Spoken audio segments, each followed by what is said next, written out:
नमस्कार मंडळी, स्वागत आहे तुमचं शेती आणि सरकारी योजना या यूट्यूब चॅनलमध्ये. मित्रांनो, महाराष्ट्रातील संजय गांधी निराधार अनुदान योजना, श्रावण बाळ सेवा राज्य निवृत्ती वेतन योजना, तसेच विधवा महिला, वृद्धापकाळ पेन्शनधारक, दिव्यांग लाभार्थी आणि या विशेष सहाय्य योजनांचा लाभ घेणाऱ्या प्रत्येक लाभार्थ्यांसाठी आजची ही माहिती अत्यंत महत्त्वाची आहे. कारण सामाजिक न्याय व विशेष सहाय्य विभागाच्या माध्यमातून एक महत्त्वाचे परिपत्रक जारी करण्यात आले आहे. या परिपत्रकात अशा लाभार्थ्यांसाठी स्पष्ट सूचना देण्यात आल्या आहेत ज्यांचे हयात प्रमाणपत्र अद्यापही प्रलंबित आहे. जर तुम्हाला या योजनांचा लाभ पुढेही कोणत्याही अडचणीशिवाय सुरू ठेवायचा असेल तर आजची माहिती शेवटपर्यंत लक्षपूर्वक ऐका. कारण प्रशासनाने दिलेल्या सूचनांकडे दुर्लक्ष केल्यास पुढे अडचणी निर्माण होऊ शकतात. म्हणून हा व्हिडिओ शेवटपर्यंत नक्की पहा. व्हिडिओ सुरू करण्यापूर्वी एक छोटीशी विनंती आहे.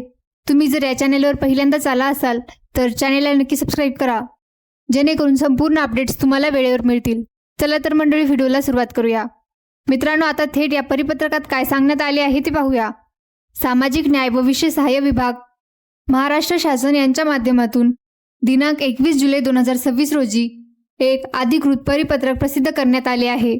या परिपत्रकाचा विषय आहे विशेष सहाय्य योजनांमधील लाभार्थ्यांच्या प्रलंबित हयात प्रमाणपत्राबाबत. या परिपत्रकात यापूर्वी जारी करण्यात आलेल्या शासन निर्णयाचा संदर्भही देण्यात आला आहे. त्यानुसार ज्या लाभार्थ्यांचे हयात प्रमाणपत्र अद्याप सादर झालेले नाही त्यांच्यासाठी ही सूचना विशेष महत्त्वाची असल्याचे नमूद करण्यात आले आहे. यानंतर या परिपत्रकात कोणकोणत्या योजनांचा समावेश आहे हे स्पष्ट करण्यात आले आहे. राज्य पुरस्कृत योजनांमध्ये संजय गांधी निराधार योजना आणि श्रावण बाळ सेवा राज्य निवृत्ती वेतन योजना यांचा समावेश करण्यात आला आहे. तसेच केंद्र पुरस्कृत योजनांमध्ये इंदिरा गांधी राष्ट्रीय वृद्धापकाळ निवृत्ती वेतन योजना, इंदिरा गांधी राष्ट्रीय विधवा निवृत्ती वेतन योजना, इंदिरा गांधी राष्ट्रीय दिव्यांग निवृत्ती वेतन योजना, तसेच राष्ट्रीय कुटुंब लाभ योजना या सर्व योजनांचाही या परिपत्रकात उल्लेख करण्यात आला आहे. म्हणजे या सर्व योजनांमधील लाभार्थ्यांनी हयात प्रमाणपत्राबाबतच्या सूचनांकडे गांभीर्याने लक्ष देणे आवश्यक आहे. यापुढे परिपत्रकात एक महत्त्वाची माहिती देण्यात आली आहे. केंद्र शासनाच्या योजनांमधील लाभार्थ्यांना हयात प्रमाणपत्र मोबाईलद्वारे सहज सादर करता यावे यासाठी बेनिफिशरी व्हेरिफिकेशन ॲप ही ऑनलाईन प्रणाली विकसित करण्यात आली आहे. याच पद्धतीचा अवलंब करता आता राज्य पुरस्कृत संजय गांधी निराधार अनुदान योजना आणि श्रावण बाळ सेवा राज्य निवृत्ती वेतन योजना यामधील लाभार्थ्यांनी मोठी सुविधा उपलब्ध करून देण्यात आली आहे. यापूर्वी लाभार्थ्यांना हयात प्रमाणपत्र सादर करण्यासाठी बँक, पोस्ट ऑफिस किंवा तहसील कार्यालयात प्रत्यक्ष जावे लागत होते. मात्र आता या प्रक्रियेत सुधारणा करण्यात आली असून बेनिफिशरी व्हेरिफिकेशन ॲपच्या माध्यमातून हयात प्रमाणपत्र ऑनलाईन पद्धतीने सादर करण्याची सुविधा उपलब्ध करण्यात आली आहे. यासाठी दिनांक 7 मे 2026 रोजीच्या शासन निर्णयानुसार आवश्यक सूचना देखील जारी करण्यात आल्या आहेत. या ऑनलाईन सुविधेमुळे अनेक लाभार्थ्यांना घर बसल्या हयात प्रमाणपत्र सादर करणे शक्य होणार आहे. मित्रांनो, आता या परिपत्रकातील पुढील आणि अत्यंत महत्त्वाची माहिती पाहूया. शासनाने राज्यभरातील लाभार्थ्यांच्या हयात प्रमाणपत्राची सद्यस्थिती देखील या परिपत्रकात नमूद केली आहे. या माहितीनुसार राज्य पुरस्कृत विशेष सहाय्य योजनांमध्ये एकूण 38,26,063 लाभार्थी नोंदणीकृत आहेत. मात्र या सर्व लाभार्थ्यांपैकी ऑनलाईन पद्धतीने बेनिफिशरी व्हेरिफिकेशन ॲपच्या माध्यमातून हयात प्रमाणपत्र सादर केलेल्या लाभार्थ्यांची संख्या अत्यंत कमी असल्याचे स्पष्ट करण्यात आले आहे. परिपत्रकानुसार आतापर्यंत फक्त 25,647 लाभार्थ्यांचेच ऑनलाईन हयात प्रमाणपत्र सादर झाले आहे. याचा अर्थ असा की उर्वरित 13,26,016 लाभार्थ्यांचे हयात प्रमाणपत्र अद्यापही प्रलंबित असल्याची नोंद या परिपत्रकात करण्यात आली आहे. ही संख्या मोठी असल्यामुळे शासनाने याकडे गांभीर्याने लक्ष दिले आहे. याच कारणामुळे मुख्य सचिवांच्या स्तरावर या विषयाचा आढावा घेण्याचा निर्णय घेण्यात आला आहे. परिपत्रकात स्पष्टपणे नमूद करण्यात आले आहे की मुख्य सचिवांच्या अध्यक्षतेखाली सर्व जिल्हाधिकाऱ्यांसोबत व्हिडिओ कॉन्फरन्सद्वारे या विषयाचा आढावा घेतला जाणार आहे. या बैठकीत प्रत्येक जिल्ह्यात प्रलंबित असलेल्या हयात प्रमाणपत्राचा आढावा घेऊन ती शक्य तितक्या लवकर पूर्ण करण्याच्या सूचना दिल्या जाणार आहेत. याशिवाय ज्या लाभार्थ्यांचे हयात प्रमाणपत्र अजून तयार झालेले नाही त्यांनी बेनिफिशरी व्हेरिफिकेशन ॲपच्या माध्यमातून ते तात्काळ तयार करून घ्यावे अशी विनंतीही या परिपत्रकात करण्यात आली आहे. म्हणजे शासनाचा भर आता प्रलंबित हयात प्रमाणपत्रांची संख्या कमी करण्यावर आहे. मित्रांनो, ही सूचना केवळ एखाद्या योजनेसाठी नाही तर विधवा महिला, वृद्धापकाळ पेन्शनधारक, श्रावण बाळ योजनेचे लाभार्थी, दिव्यांग लाभार्थी तसेच विशेष सहाय्य योजनांचा लाभ घेणाऱ्या प्रत्येक लाभार्थ्यांसाठी ही सूचना तितकीच महत्त्वाची आहे. कारण शासनाने दिलेल्या आकडेवारीवरूनच स्पष्ट दिसून येते की एकूण लाभार्थ्यांच्या तुलनेत ऑनलाईन हयात प्रमाणपत्र सादर करणाऱ्यांची संख्या अजूनही खूपच कमी आहे. म्हणून ज्या लाभार्थ्यांनी अद्याप हयात प्रमाणपत्र सादर केलेले नाही त्यांनी या प्रक्रियेला विलंब न करता आवश्यक ती कार्यवाही करणे गरजेचे आहे. ऑनलाईन सुविधा उपलब्ध असतानाही जर एखाद्या लाभार्थ्याला अडचण येत असेल तर त्याने काय करावे, ऑफलाईन पद्धतीने हयात प्रमाणपत्र कसे सादर करता येईल, तसेच वेळेत प्रमाणपत्र न दिल्यास काय परिणाम होऊ शकतात, याबाबतची महत्त्वाची माहिती पाहू. मित्रांनो, शासनाने हयात प्रमाणपत्र सादर करण्यासाठी ऑनलाईन सुविधा उपलब्ध करून दिली असली तरी प्रत्येक लाभार्थ्याला मोबाईलद्वारे ही प्रक्रिया करणे शक्य होईलच असे नाही. काही लाभार्थ्यांना तांत्रिक अडचणी येऊ शकतात, तर काहींना ऑनलाईन प्रक्रिया करता येत नसल्यामुळे अडथळे निर्माण होऊ शकतात. याच गोष्टीचा विचार करून शासनाने दुसरा पर्यायही उपलब्ध ठेवलेला आहे. जर तुम्हाला बेनिफिशरी व्हेरिफिकेशन ॲपद्वारे ऑनलाईन हयात प्रमाणपत्र सादर करता येत नसेल तर तुम्ही पूर्वी ज्या पद्धतीने हयात प्रमाणपत्र सादर करत होता त्याच पद्धतीने ते ऑफलाईन स्वरूपातही सादर करू शकता. म्हणजे संबंधित तहसील कार्यालयात जाऊन हयात प्रमाणपत्र जमा करण्याची सुविधा कायम ठेवण्यात आली आहे. त्यामुळे ऑनलाईन प्रक्रिया शक्य नसल्यास लाभार्थ्यांनी वेळ न घालवता ऑफलाईन पद्धतीचा पर्याय वापरावा.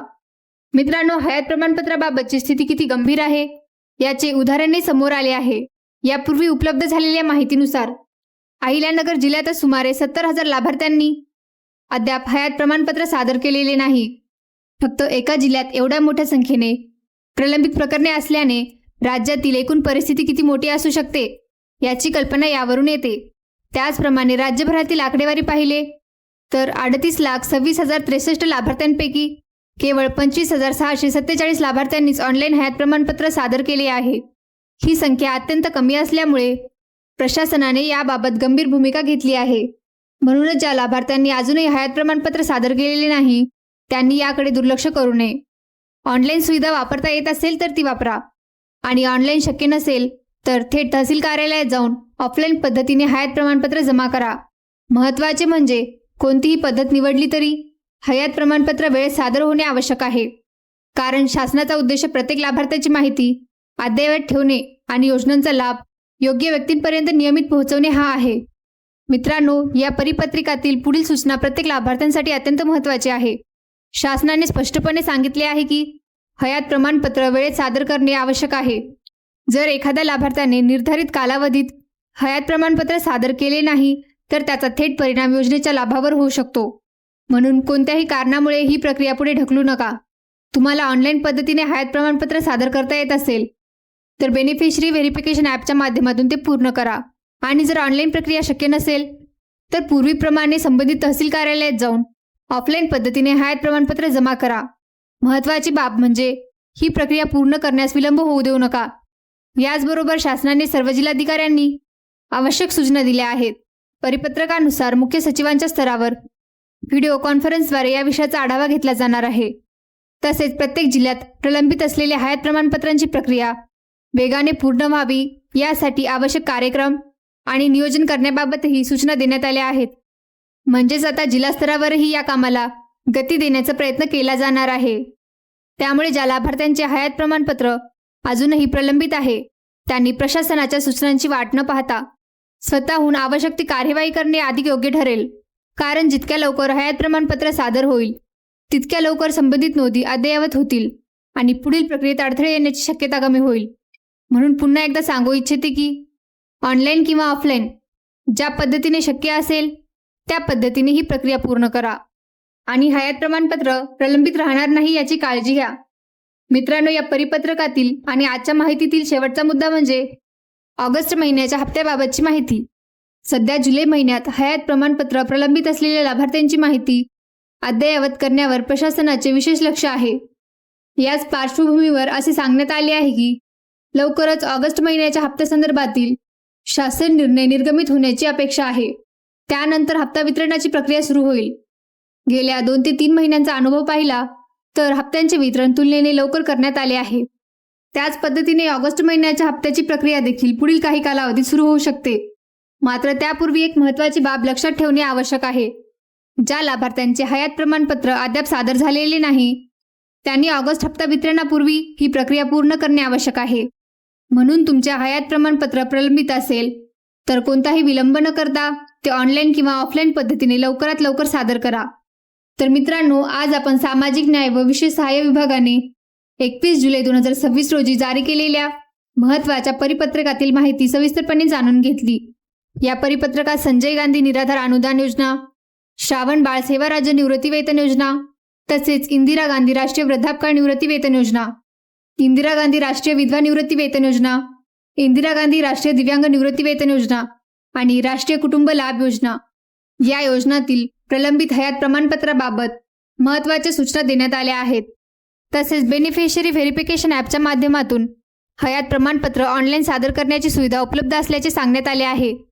आणि ज्यांना ऑनलाईन प्रक्रिया करता येत नाही त्यांच्यासाठी पूर्वीप्रमाणे तहसील कार्यालयामार्फत ऑफलाईन पद्धतीने हयात प्रमाणपत्र सादर करण्याची सुविधाही उपलब्ध आहे. याशिवाय राज्यातील मोठ्या संख्येने लाभार्थ्यांचे हयात प्रमाणपत्र अद्याप प्रलंबित असल्यामुळे मुख्य सचिवांच्या स्तरावर जिल्हाधिकाऱ्यांसोबत आढावा बैठक घेण्यात येणार असल्याचेही या परिपत्रकात नमूद करण्यात आले आहे. म्हणून जर तुम्ही या योजनांपैकी कोणत्याही योजनेचे लाभार्थी असाल आणि तुमचे हयात प्रमाणपत्र अद्याप सादर झाले नसेल तर शक्य तितक्या लवकर ही प्रक्रिया पूर्ण करा. यामुळे पुढील हप्ता वितरणाच्या प्रक्रियेदरम्यान कोणतीही अडचण येणार नाही. आजची ही माहिती उपयुक्त वाटली असेल तर हा व्हिडिओ इतर लाभार्थ्यांपर्यंत नक्की शेअर करा, जेणेकरून त्यांनाही या महत्त्वाच्या सूचनांची माहिती मिळेल. धन्यवाद. पुन्हा भेटू नवीन आणि महत्त्वाच्या अपडेटसह. जय हिंद, जय महाराष्ट्र.